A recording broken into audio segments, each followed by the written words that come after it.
طلقك واخلص. يلا يلا يلا يلا.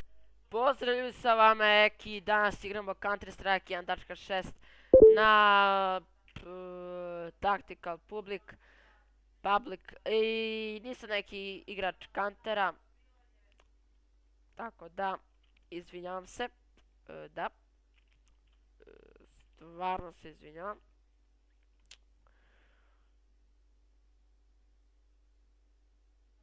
Ništa, samo za sekundu ugasio mikrofon.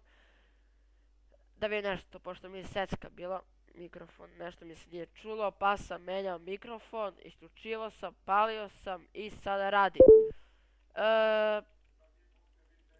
I želio bi svima da kažem da će biti brzo možda igranje LOL-a, pošto igram i LOL ponekad, znači nisam neki igrač LOL-a, da biće challenge i neki kao i kafe challenge, to ću da izbrišem sa kanala, pošto jednostavno nije mi se svidio.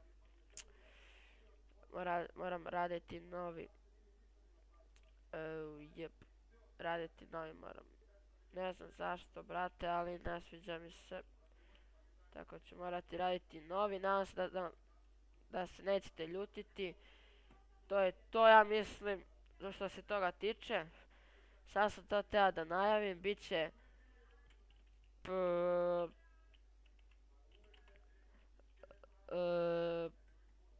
kako se zove, to Chubby Bunny Challenge, biće puno challenge-a. Sad sam to teo da najavim i vidimo se u nekom sljedećem klipu. Vidimo se.